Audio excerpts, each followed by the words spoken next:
यूहन्ना की पहली, दूसरी और तीसरी पत्री। पहले यूहन्ना का लेखक अज्ञात है, लेकिन पहले और दूसरे यूहन्ना को जिसने लिखा उसे प्राचीन कहा जाता था।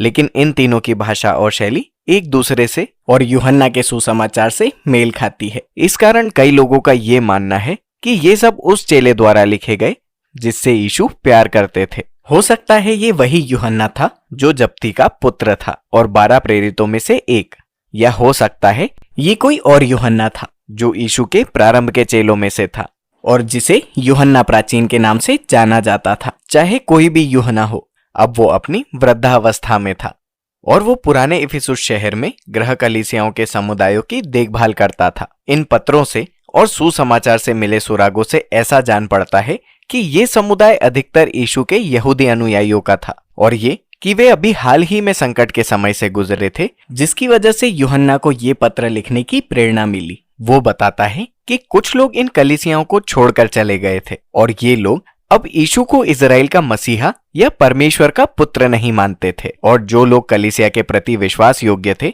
उन्हें ये लोग भड़का रहे थे। वास्तव में दूसरा और तीसरा यूहन्ना इस समस्या के बारे में स्पष्ट रूप से बताता है। दूसरा यूहन्ना ये एक विशेष गृह कलीसिया के लिए एक चेतावनी है। वहाँ ऐसे लोग हैं जो यीशु का इनकार करते थे और यूहन्ना उन्हें भरवाने वाले कहकर पुकारता है और वे शायद अपने को सही ठहराने और सहायता पाने के लिए आना चाहते थे, पर इस कलीसियाई समुदाय को ऐसा कुछ नहीं करना चाहिए। तीसरा यूहन्ना वास्तव में इन गृह कलीसियाओं के एक अगुवे को लिखा गया था जिसका नाम ग्यूस था और प्राचीन उससे कहता है कि वो उन सच्चे मिशनरियों का स्वागत करे जो जल्दी ही उसके पास पहुंचने वाले हैं। वो उन्हें ऐसा करने को इसलिए कह रहा था क्योंकि उस कलीसिया का एक अगुआ दियुत्रिफेस मूर्खता के काम कर रहा था और हर ऐसे व्यक्ति का इनकार कर रहा था जिसका संबंध यूहन्ना प्राचीन से था। इसलिए ये पत्रियां हमें कलीसियाओं के उस तनाव और विवाद की झलक देती है जिससे होकर यूहन्ना जा रहा था और पहला यूहन्ना इस पूरे विवाद से होने वाली क्षति की रोकथाम के उद्देश्य से लिखा गया था। प्राचीनों ने उन लोगों को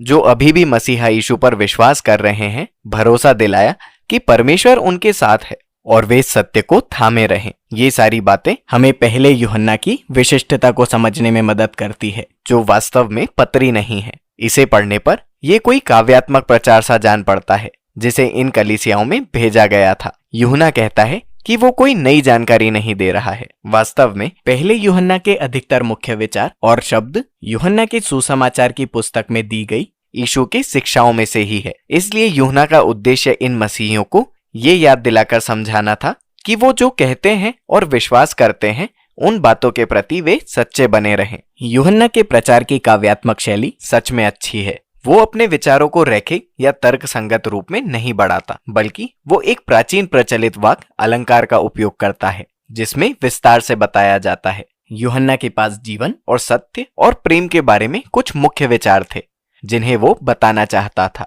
और बार बार वो उन्हीं विचारों के विषयों में बातें करता है, लेकिन हर बार वो उन्हें जरा अलग दृष्टिकोण या महत्व के साथ प्रस्तुत करता है। वो अतिशयोक्तियों का बहुत इस्तेमाल करता है। वो बिल्कुल विपरीत बातों को ज्योति और अंधकार, प्रेम और घृणा, भले और बुरे के साधारण चित्रण द्वारा दिखाता है। लेकिन पहले यूहन्ना की सादगी से आप भ्रमित ना हो जाएं। इसके अर्थ बहुत गहरे हैं। पहले यूहन्ना का स्पष्ट परिचय और बाद में स्पष्ट समाप्ति है और इन दोनों के बीच में आया प्रचार का चक्र किसी कठोर साहित्यिक रूपरेखा का पालन नहीं करती। लेकिन यहाँ पर 2 बड़े खंड दिखाई देते हैं जिनमें से प्रत्येक के ऊपर परिचय दिया गया है। यही संदेश भी है और फिर प्रत्येक के बाद उन्हीं चित्रण को बार बार दोहराया गया, जैसे परमेश्वर कैसा है, पहले ज्योति और फिर किस प्रकार परमेश्वर प्रेम है। और इन दोनों भागों के सभी विचार बाहर आकर चक्र के समान फिर से उन्हीं 2 मुख्य विचारों में लौट जाते हैं। अब इसका परिचय यूहन्ना रचित सुसमाचार की प्रस्तावना से मेल खाता है। इसमें उत्पत्ति अध्याय 1 और नीति वचन अध्याय 8 की प्रतिध्वनि भी है। यूहन्ना जीवन के उस वचन की बात करता है जो आदि से परमेश्वर के साथ था। यूहन्ना के अनुसार शब्द परमेश्वर पिता के लिए और पुत्र के लिए भी इस्तेमाल होता है जो इस जगत में जीवन लाने के लिए आया और जिन्होंने उस पुत्र को देखा और सुना और स्पर्श किया। पत्री में उन्हें हम कहा गया है। यहाँ यूहन्ना का अभिप्राय अपने उन प्रेरितों से है जो यीशु के आंखों देखे गवाह थे। यीशु के अनुयायियों की अगली पीढ़ी के लिए अब हमारे पास देने को एक संदेश है। तो जब प्रेरित जीवन के वचन को औरों को बताते हैं तो वे लोग भी प्रेरितों के द्वारा पिता और पुत्र की सहभागिता में लाए जाते हैं। यहाँ सहभागिता शब्द यूनानी शब्द कोइनोनिया से आया है, जिसका अर्थ है भाग लेना या बांटना। जब लोगों ने प्रेरितों द्वारा यीशु का सुसमाचार सुना तो वो सुसमाचार स्वयं उन्हें यीशु के सच्चे संबंध में और स्वयं परमेश्वर के प्रेम और जीवन की सच्ची सहभागिता में ले आया। अब ये आगे बढ़कर ठीक पहले मुख्य खंड में आ जाता है। संदेश ये है, परमेश्वर ज्योति है। प्रेरितों का संदेश ये है कि परमेश्वर जो यीशु में प्रकट हुआ वो ज्योति है, और इसलिए लोग स्वयं परमेश्वर के जीवन में यीशु द्वारा सहभागी होना चाहते हैं, तो उन्हें लगातार ज्योति में चलना होगा। ये एक अच्छी बात है, लेकिन इसका क्या अर्थ है? यूहन्ना के लिए इसका अर्थ है यीशु की आज्ञा का पालन करना, और ये कठिन है। और जब आप नहीं कर पाते तो यीशु की प्रायश्चित करने वाली मृत्यु आपके पापों को ढांप लेती है, और आप फिर एक बार खड़े होकर यीशु की आज्ञाओं का पालन कर सकते हैं। लेकिन उसकी शिक्षाओं में से कौन सी? यूहन्ना कलीसियाओं को यीशु की पुरानी नई आज्ञा याद दिलाता है, जो अंतिम भोज पर उन्होंने चेलों को दी थी, कि वे भी आपस में वैसा ही प्रेम रखें जैसा उसने उनसे रखा है। ऐसा करना ज्योति में चलना है। अब यदि परमेश्वर की ज्योति अब यीशु द्वारा चमक रही है, तो इसका अर्थ है जगत का अंधेरा मिट रहा है। इसका ये भी अर्थ है कि परमेश्वर की संतान अब उस पाप और बुराई और मृत्यु पर विजय पा चुकी है जिसने संसार पर राज किया है। और ये बात यूहन्ना को प्रेरित करती है कि कलीसियाओं से इस जगत से प्रेम ना रखने का आह्वान करे, क्योंकि वो भी मिट रहा है। यहाँ वो विशेष रूप से अहंकार और लैंगिक बुराई की बात करता है। और हाँ, यही वो समस्याएं थी जिनका संबंध उस समय कलीसियाओं में चल रहे विवाद से था। ये बात यूहन्ना को प्रेरित करती है कि वो कलीसियाओं को ऐसे लोगों से सावधान रहने को कहे जिन्होंने कलीसियाओं को छोड़ दिया और जिन्होंने यीशु के मसीह होने का इनकार किया था। यूहन्ना ऐसे लोगों को मसीह विरोधी और भरमाने वाला कहता है, लेकिन उसे पूरा विश्वास था कि वे लोग जो अभी भी यीशु के विषय की सच्चाई को जानते हैं, वास्तव में परमेश्वर की सच्ची संतानें हैं, और वे पिता द्वारा प्रेम को पाएंगे। और जब वे धार्मिकता का पालन करते हैं और एक दूसरे से प्रेम रखते हैं, तो वे ये प्रकट करते हैं कि वे परमेश्वर के परिवार का हिस्सा है, उन भरमाने वालों के समान नहीं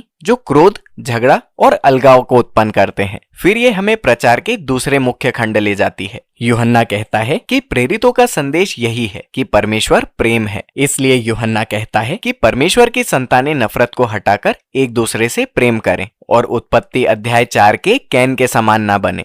उसकी नफरत ने उससे अपने ही भाई की हत्या करवाई। लेकिन मसीहियों के लिए प्रेम की परिभाषा अपना जीवन दूसरों की भलाई के लिए देना है। ऐसा ही यीशु ने भी किया। और जब परमेश्वर की संतानें अपने लिए उस प्रेम पर भरोसा करती हैं, वो उन्हें बदल देता है। फिर यूहन्ना एक बार फिर से भरमाने वालों से सावधान रहने को कहता है। इस समय वो उन्हें झूठे भविष्यद्वक्ता कहता है। जब वे यीशु के मसीह होने का इनकार करते हैं तो दावा करते हैं कि वे परमेश्वर की ओर से बोलते हैं। लेकिन यूहन्ना आत्माओं की परख रखने को कहता है। यूहन्ना कहता है कि यदि कोई परमेश्वर की ओर से बोलने का दावा करता है लेकिन यीशु पर ध्यान नहीं देता, जो क्रूस पर चढ़ाया गया परमेश्वर का पुत्र है, तो वे परमेश्वर की ओर से नहीं बोलता।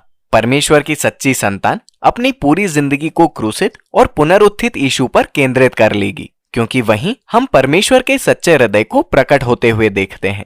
क्रूस पर हम परमेश्वर को संपूर्ण और स्वयं को देने वाले प्रेम के रूप में देखते हैं, और यही प्रेम यीशु के अनुयायियों को बाध्य करता है कि वे भी औरों से इसी प्रकार प्रेम रखें। और जब लोग इस प्रेम के परमेश्वर से मिलते हैं तो इससे उनका भय और चिंता हमेशा के लिए दूर हो जाती है। ये वो भाग है जिससे यूहन्ना का अभिप्राय है संसार पर जय पाना। जब आप ये जान जाएंगे कि परमेश्वर आपसे इतना प्रेम करते हैं कि आपके बड़े बड़े दोषों और असफलताओं के बावजूद वो आपको चाहते हैं, तो यही प्रेम आपके संपूर्ण जीवन का आधार बन जाता है। यही वो प्रेम है जो क्रूसित यीशु पर विश्वास करने के द्वारा आता है। ये यीशु के विषय में पवित्र आत्मा द्वारा दी गई परमेश्वर की साक्षी पर विश्वास करने और यीशु के विषय में प्रेरितों द्वारा दिए गए सुसमाचार पर विश्वास करने से आता है। और जब परमेश्वर का प्रेम आपको थाम लेता है तो ये अनंत जीवन का द्वार खोल देता है। ये ऐसी जिंदगी है जो परमेश्वर की उपस्थिति और जीवन और प्रेम से भरी है, और ये अब से शुरू होकर अनंत काल तक बनी रहेगी। ये बात यूहन्ना को अपने प्रचार के निष्कर्ष की चरम सीमा की ओर ले जाती है। वो कहता है, हम ये भी जानते हैं कि परमेश्वर का पुत्र आ गया है और उसने हमें समझ दी है कि हम उस सच्चे को पहचाने और हम उसमें जो सत्य है अर्थात उसके पुत्र यीशु मसीह में रहते हैं। सच्चा परमेश्वर और अनंत जीवन यही है। अब यदि इस वाक्य को सुनकर आपका सिर चकराने लगा हो और आप सोच में पड़ गए हो तो जरा रुकें। वो कौन है जो सच्चा है? वो कौन है जो सच्चा जीवन देता है? क्या वो यीशु है या परमेश्वर है? और यूहन्ना का उत्तर है जी हाँ। यूहन्ना यीशु के अलावा किसी और परमेश्वर को नहीं जानता था, और जब उसकी तथा अन्य प्रेरितों की मुलाकात यीशु से हुई तो उन्होंने ऐसे परमेश्वर को पाया जो हमसे इतना प्यार करते हैं कि उन्होंने हमारी असफलताओं के बावजूद हमारे साथ न रहने का निर्णय नहीं लिया।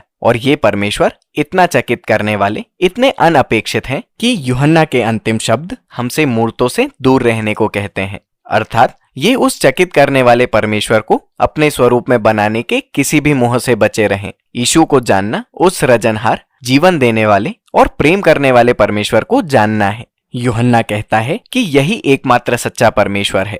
और यूहन्ना की पत्रियों में बस इतना ही।